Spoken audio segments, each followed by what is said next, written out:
Hello. इस trick से हम ऑक्सो एसिड्स ऑफ फास्फोरस याद करने की कोशिश करेंगे, है ना। तो इस ट्रिक को एकदम ध्यान से समझना, ये मोस्ट इम्पॉर्टेंट क्वेश्चन है क्योंकि यहाँ से फॉर्मूला, नाम, ऑक्सीडेशन स्टेट सब पूछते हैं। तो ध्यान से देखना। देखो, अब ये फॉर्मूला क्या है? हुप सॉरी हुप एच पी। क्या फॉर्मूला है इसका? हुप एंड एच पी कैसे हैं? एच ओ ओ पी, हुप एच पी। ये एच पी एन ओ आ गया। अस अस, इक इक, इक और एस। ठीक है, ऊपर दो में अस, नीचे दो में इक, फिर इक और एस। ठीक है, 3 3 3 4 4 4। ठीक है, 3 3 3 4 4 4, 1 1 1 2 2 2, फिर 2 3 4 5 6 7। एक बार लिखोगे याद हो जाएगा आराम से, है ना। हुप एच पी 3 3 4 1 2, फिर 2 3 4 5 6 7, अस अस, इक इक, इक और अस। अब समझते हैं। यहाँ एच का मतलब है hypo, O ortho, P pyro. ठीक है, ऊपर वाले एच का मतलब है hydrogen, P phosphorus, O and oxygen. ठीक है, अब जैसे समझ लीजिए अपने पास में क्या है। अपने पास में एक फॉर्मूला है, जैसे समझ लीजिए H3PO3। ये ऑक्सो एसिड है फॉस्फोरस का। ठीक है, अपने पास में क्या है? H3PO3। तो इस टेबल से देखो, हाइड्रोजन 3 का है, ये H हाइड्रोजन है, ये हाइड्रोजन है, 3 है। ठीक है, ऑक्सीजन कितनी है? 3, ये रही 3, हाइड्रोजन 3, और फॉस्फोरस क्या है? 1। तो इसका नाम क्या होगा? ओ यानी ऑर्थो, और ये क्या है? अस, ऑर्थो फॉस्फोर, ऑर्थो फॉस्फोरस। क्या नाम है इसका? H3PO3 का ऑर्थो फॉस्फोरस। ठीक है, ये ऑर्थो फॉस्फोरस। नहीं दे रखा क्या? लिख नहीं रखा है नाम। ठीक है, ऐसे अब देखो, जैसे नाम दे दिया तो इससे फॉर्मूला कैसे बनाएंगे? यहाँ दे रखा है hypo phosphorous acid, hypo H. ठीक है, अस, अस का है, ये रहा। तो इसका फॉर्मूला क्या हो जाएगा? H3PO2। क्या फॉर्मूला? इसका फॉर्मूला क्या हो जाएगा? इसका फॉर्मूला हो जाएगा H3PO2। अगला देखो, फॉस्फोरस एसिड, पी एक जगह ही है, और लास्ट में क्या है? अस। तो ये रहा पी और ये रहा अस। तो इसका फॉर्मूला क्या हो जाएगा? पी, देखो ये रहा P4 फॉस्फोरस, पाई फॉस्फोरस एसिड, H3PO3। इसका फॉर्मूला क्या है? H3PO3। इसको फॉस्फोरस एसिड भी बोलते हैं। P मतलब पायरो है ना यहाँ पे। इसका फॉर्मूला क्या हो जाएगा? H3PO3, H3PO3। ठीक है, और देखते ऑर्थो फॉस्फोरिक एसिड। ऑर्थो, देखो ये रहा ऑर्थो, ये रहा इक। तो ऑर्थो के लिए कितना है? H3PO4, H3PO4। ठीक है, हाइपोफॉस्फोरिक एसिड, इक बोला है, ये रहा इक, हाइपो एच। ठीक है, तो इसका फॉर्मूला क्या हो जाएगा? H4P2O6, H4P2O6। ठीक है, पायरोफॉस्फोरस, पी और अस चाहिए, तो ये रहा पी एंड अस, ये रहा। तो इससे क्या हो जाएगा? इसका फॉर्मूला H4P2O5।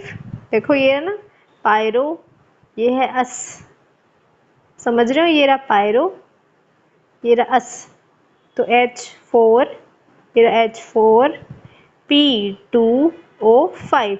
ठीक है, H4P2O5 लास्ट है, पायरोफॉस्फोरिक एसिड। तो इसका फॉर्मूला क्या हो जाएगा? ये रहा लास्ट, H4P2O7। ठीक है, समझ में आया आपको? ये तो थी एक टेबल जिससे आप क्या कर सकते हो, नाम से फॉर्मूले से नाम बना सकते हो। ऑक्सीडेशन स्टेट, ऑक्सीडेशन स्टेट के लिए क्या करना है, देखो जो H4 वाले हैं ना, H3 की तो आप आराम से निकाल लोगे, तो H4 वाले हैं इनके लिए ट्रिक है। ट्रिक क्या है, जितने भी ऑक्सीजन है उसमें से -2 कर दो। देखो H4 वाला है एक कॉम्प्लेक्स, ऑक्सीजन कितनी जुड़ी हुई है 5, -2 करा तो +3। ये H4 वाला कॉम्प्लेक्स है, O कितनी है 6, -2 करा तो +4। यहाँ O7 तो +5। ठीक है, हो जाएगा ऑक्सीडेशन स्टेट। आगे स्टडी करते हैं इसको। ऑक्सो अम्ल में फास्फोरस अन्य परमाणुओं द्वारा चतुष्फल के रूप से घिरा रहता है।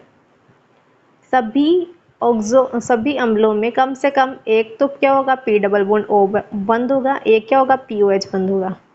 क्या कंपेयर मतलब क्या बोल रखा है इसने, फिक्स क्या है इसके अंदर, ऑक्सो एसिड्स के अंदर एक तो आपको पी डबल बॉन्ड ओ बंद मिलेगा, एक पीओएच बंद मिलेगा। क्या क्या फिक्स कर दिया इसने, एक तो आपको पी के साथ डबल बॉन्ड मिलेगा और एक पी के साथ में आपको ओ एच जुड़ा मिलेगा। ठीक है, ये तो आपका कंफर्म हो गया। उन ऑक्सो अम्ल में जिनमें फास्फोरस की निम्न ऑक्सीकरण अवस्था होती है, पी डबल बॉन्ड ओ और पीओएच बंध के अतिरिक्त या तो पीपी या पीएच आबंध होते हैं, परंतु दोनों नहीं। फास्फोरस की +3 ऑक्सीकरण अवस्था वाले इन ऑक्सो अम्ल की प्रवृत्ति उच्च या निम्न ऑक्सीकरण के समान, ये इतना इंपॉर्टेंट नहीं है। ये देखो, ऑर्थोफॉस्फोरस को गर्म करने पर असमानुपातित होकर ऑर्थोफॉस्फोरिक एसिड और फॉस्फीन बनाते हैं। असमानुपातन समझे, असमानुपातन का मतलब है एक ही कंपाउंड, एक ही एलिमेंट एक रिएक्शन में अलग अलग ऑक्सीडेशन स्टेट दर्शाता है। ये है ऑर्थोफॉस्फोरिक एसिड, टेबल से देख लेना इसका नाम कैसे बना है। ठीक है, orthophosphoric acid H3PO3 orthophosphoric acid, इसको गर्म करा तो H3PO4 एंड फॉस्फीन बना है। ठीक है, देखो क्या लिख रखा है नीचे, P2O4 use in lab for fast drying of neutral gas. P2O5 का यूज किस में करते हैं, गैसों को सुखाने के लिए करते हैं। H3PO4 को कूल करने पर यानी ठंडा करने पर क्या बनता है, HPO3 बनता है। P2O5 को H2 के साथ रिएक्शन कराओगे तो क्या बनेगा, H3PO4, जिसका नाम क्या है, ऑर्थोफॉस्फोरिक एसिड। P4O10 में ब्रिज्ड ऑक्सीजन कितने हैं, 6। ये है P4O10 की structure, P P P and P। ठीक है, समझ में आ गया क्या, देखो एक बार देखते हैं वापस बना करके। ये फास्फोरस, ये फास्फोरस, ये फास्फोरस, ये फास्फोरस, ब्रिज्ड ऑक्सीजन 1 2 3 4 5 6, कितने ऑक्सीजन हो गए, 6। ठीक है, आगे ये स्ट्रक्चर है।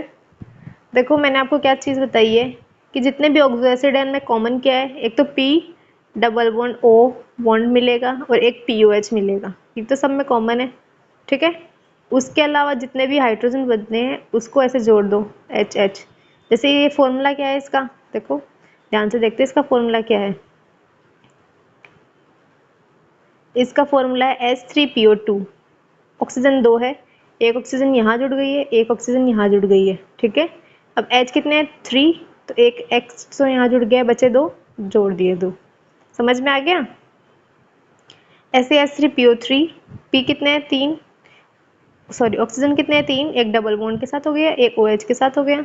अब हाइड्रोजन कितने हैं, एक और O है, जितने O है उतने OH लगा दो, उसको -1 करके। जैसे यहाँ पे 3 OH है, सॉरी 3 ऑक्सीजन है तो 2 OH हो गए, एक डबल बॉन्ड के साथ में हो गया और बचा हुआ हाइड्रोजन जुड़ जाएगा।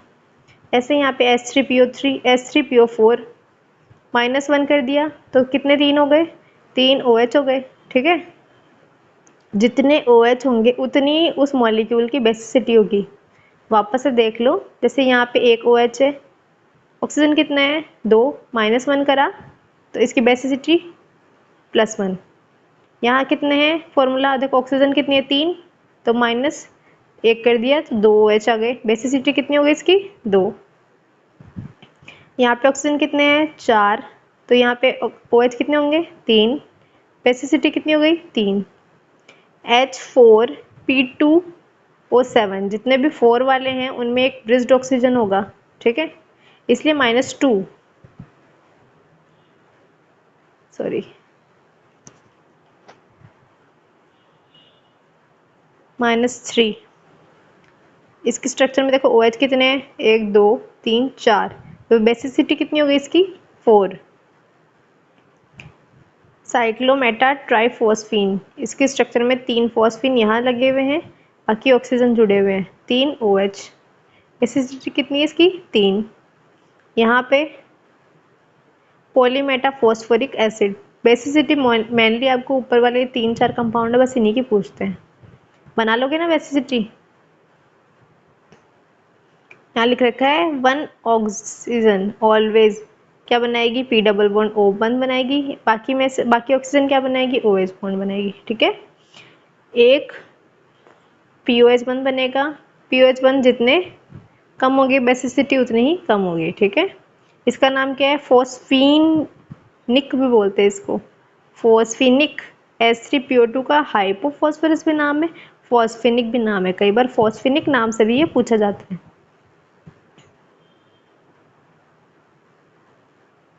ये एक अच्छा रिड्यूसिंग एजेंट है, जब ये AgNO3 के साथ रिएक्शन करेगा तो Ag में इसको अपचेत कर देगा, ठीक है।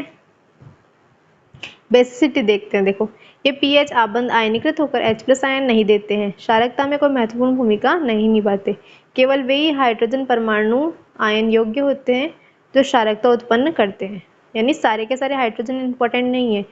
बेसिसिटी किसके लिए इंपॉर्टेंट है, जो OH बंद बनाते हैं, जो P के साथ में OH आबंद में ऑक्सीजन के साथ जुड़े होते हैं, ठीक है।